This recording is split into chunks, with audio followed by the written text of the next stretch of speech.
Hola, ¿qué tal? Bienvenidos a mi canal Electromagno. Hoy voy a hablar en este tercer vídeo de los pares diferenciales, qué es un par diferencial y cómo es el resultado de pares diferenciales de alta velocidad. Concretamente luego lo enseñaré con mi placa de desarrollo, pero primero, como siempre, en una fuente teórica vamos a hablar del concepto de single-ended y luego de diferencial, y a partir de ahí ya sí que explicaremos lo que es un par diferencial para luego aplicarlo a mi placa de desarrollo en Altium Designer. Así que nada, si te interesa, sigue bien este vídeo.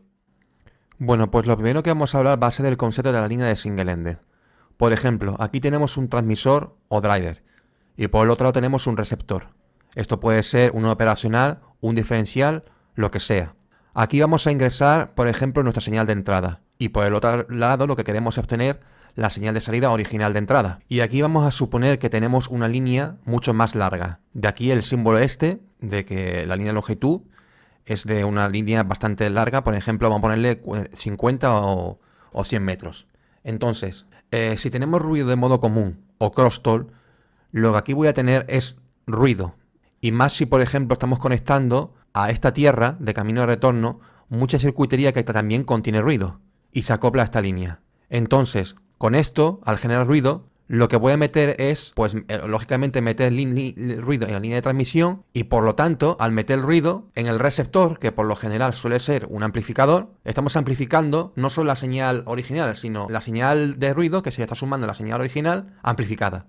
Entonces, en resumen, si yo aquí tengo una señal que trata de llegar al otro punto, pero le estoy sumando la señal de entrada más el ruido, entonces si esa señal, ya sea analógica o digital, se le mete ruido en lo que es en la señal de datos, al que se le suma la alta frecuencia de ruido, lo que tengo aquí en la respuesta final en el receptor es pues esa señal analógica o digital con ruido amplificado. Entonces, ¿qué hacemos? Lo que hacemos es una línea diferencial. Lo que tenemos por lo tanto ahora es una salida que subes más, que es aquí ahora arriba la línea, y una negada V-, que es la línea de abajo. ¿Por qué esta solución? Bueno, pues porque yo aquí arriba tengo la señal original de entrada y aquí en la de abajo lo que tengo es la de entrada, pero la tengo la señal invertida. Y por lo tanto, ¿de qué nos sirve esto? Porque al enviar estas señales, una original y otra invertida, cuando se vaya a sumar el ruido en la línea de arriba y en la línea de abajo, como el ruido tiene la misma fase, luego al sumarse en el amplificador se van a anular. Lo que tenemos en el receptor, por lo general, es un amplificador diferencial. Entonces, ya sea si tenemos en nuestra entrada una señal analógica o una señal digital, cuando se le vaya a sumar el ruido en ambas líneas, en la línea de la señal original y en la invertida, al sumarse ese ruido, pero como ambas llegan en la misma fase, pues lo que va a ocurrir que luego en el amplificador del receptor, que por lo general es un amplificador diferencial, luego ese ruido se va a anular.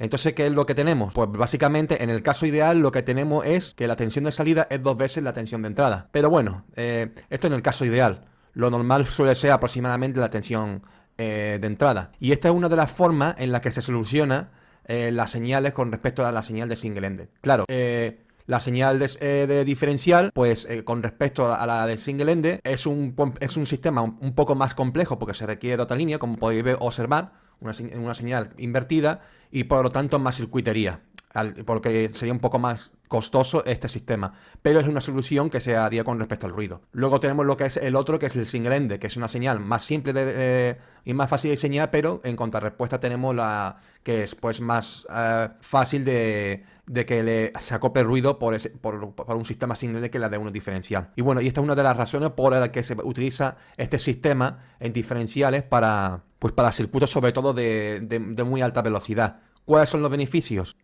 Nuevamente, para resumir esto, los beneficios de usar líneas diferenciales es de poder ignorar el ruido, y esta es básicamente la principal razón de su uso. También es muy útil para señales sensibles que podrían estar sujetas a ruido de modo común, y se usa también para señales que sufren mucho cuando viajan a través de la línea de transmisión o a largas distancias. Por último, también se utiliza mucho en diferentes interfaces, buses o protocolos de alta velocidad, como por ejemplo el PCI Express, el USB y sobre todo las memorias DDR, ya sean pues el grupo de señales del reloj, de los strobe, de todo lo que tiene que ver con el mencionamiento, etcétera.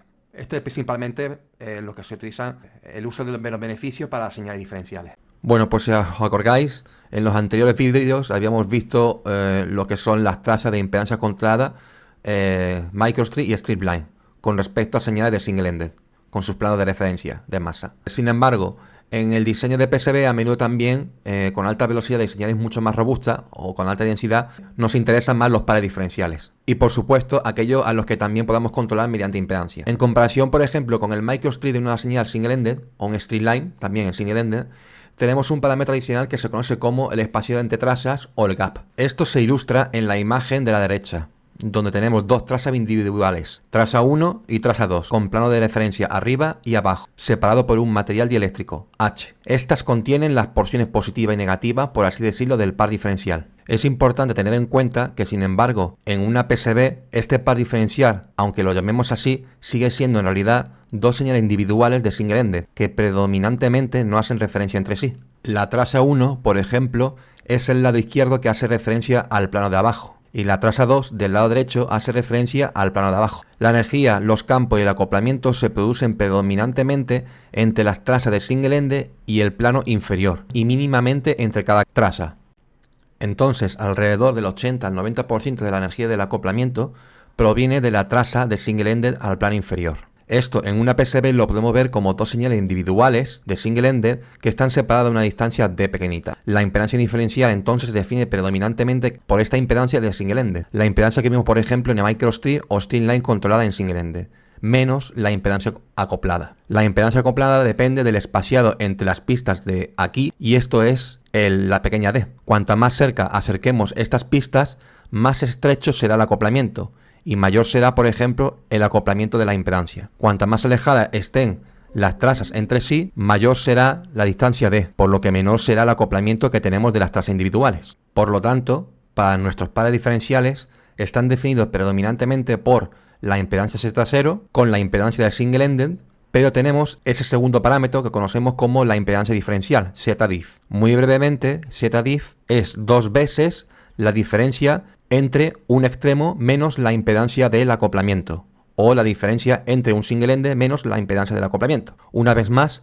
la impedancia Z0 prácticamente domina. Esto trae algunas complicaciones más, porque ahora tenemos que elegir un parámetro adicional. Necesitamos saber la impedancia de single-ended, así como la impedancia diferencial, y a partir de ahora, o de aquí, elegimos los anchos de las trazas. Los anchos entre ellas siempre serán los mismos y luego tenemos que elegir la distancia entre ellas, estos dos rastros de ancho omega. Mi forma de hacer esto es, por ejemplo, elegir primero el ancho de la pista, de nuevo como hicimos con la señal de single-ended. Nuevamente esto depende de algún tipo de requisito de la impedancia de single-ended, que lo puedes leer en una hoja de especificaciones. Una vez que tengamos nuestro ancho de la traza de single-ended y su impedancia, podemos ajustar el espaciado de las trazas de la D pequeña para que coincida con nuestro requisito de la impedancia diferencial. Y nuevamente esto se basa en las especificaciones requeridas, es decir, por ejemplo del PCI Express, USB 2.0, LVDS, HDMI, depende del par diferencial de las especificaciones o la interfaz que estamos utilizando. Bueno, pues ahora nos vamos a mi placa de desarrollo y os voy a enseñar cómo he hecho el cálculo del par diferencial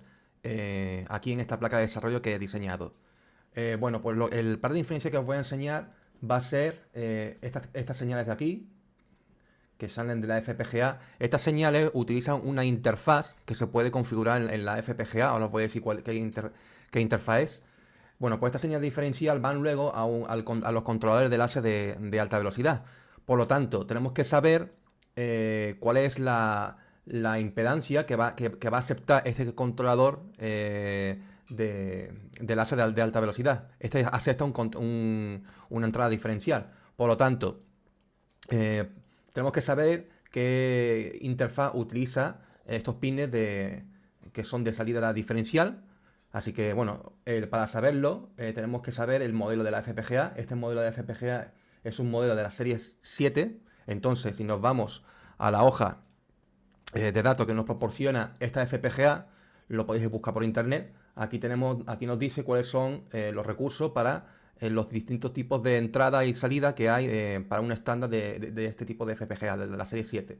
Si nos vamos aquí donde están lo que es el índice, aquí nos muestra qué tipos de estándar y terminaciones de entrada y salida soporta esta FPGA.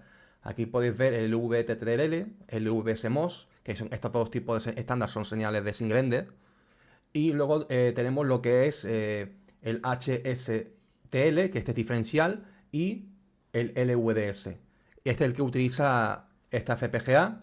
que os he enseñado. Concretamente, estos pines de aquí, que son diferenciales, utilizan un estándar LVDS. ¿Y este estándar LVDS qué significa? Bueno, pues el estándar LVDS significa, os lo voy a enseñar, que este estándar tiene una impedancia diferencial de 100 ohmios, por lo que las líneas de transmisión, tanto el positivo y el negativo, son de 50 ohmios en single ender. Aquí podemos ver en la imagen dos tipos de configuración o estructura de una interfaz LVDS. Una con una resistencia de terminación que no está dentro del receptor, y otra que sí está dentro del receptor, que es en mi caso. Como en mi caso es el de abajo, que la resistencia de terminación está dentro del receptor, pues en mi circuito de la placa de desarrollo, los controles de láser, esto tiene internamente ya la entrada de terminación de 100 ohmios para aceptar una interfaz diferencial, como dicho, de 100 ohmios. Entonces, lo que hay que hacer, por lo tanto, es diseñar esta traza de par diferencial con líneas por arriba y por abajo de single de 50 ohmios y con un par diferencial de 100 ohmios. Eso es lo que hay que hacer. Entonces, si nos vamos al stack up, si os recordáis los primeros vídeos, cómo habíamos calculado el single end de los 50 ohmios, aquí lo hemos calculado con un ancho de pista de 0,12 milímetros. Ahí hemos conseguido tener para este stack up, esta configuración, alrededor de los 50 ohmios, sabiendo que alrededor de un ancho de pista de 0,10, 0,12 tenemos 50 ohmios en single ender. Entonces aquí en diferencial hacemos nuestros cálculos aproximadamente con un 0,10 milímetros y hacemos también un cálculo del espaciado entre pistas de 0,2 milímetros. Aquí podéis ver que la impedancia diferencial es alrededor de los 100 ohmios. Podría haberlo dejado así, con 0,23 milímetros, que está más cerca de 100 ohmios. Pero al final lo he dejado con 0,2 milímetros, como lo veis aquí, que siga estando dentro del más menos 10% del diferencial, ya que para mí me ha resultado mucho más fácil hacer rutados de PCB de alta velocidad. Entonces, por eso, en lo que son las líneas de par diferenciales de las capas externas, la capa L1 y la capa L10, los he dejado con 0,10 milímetros de ancho de pista y 0,2 de gap. Y las que son de strip line, aquí lo podéis ver, es exactamente igual, solo que lo que varía es el espaciado de entrepista, que es de 0,22 milímetros. Y nada, así es como he hecho el par diferencial en esta placa de desarrollo, que sale de los pines de la FPGA hacia los controles de láser, que estos controles de láser pues aceptan una entrada de tipo diferencial, luego a lo que es los láseres en sí mismos. Y nada, esto es lo que quería enseñaros en este nuevo vídeo, en este tercer vídeo de alta velocidad, hablando de lo que son los pares diferenciales y cómo son los cálculos de pares diferenciales en una placa en un software de diseño como es Altium Designer, ¿no? Y nada, espero que haya resultado de gran utilidad. Si es así, pues me seguís, dejad un like, suscribid a mi canal y seguiré subiendo más vídeos. Muchas gracias, hasta luego.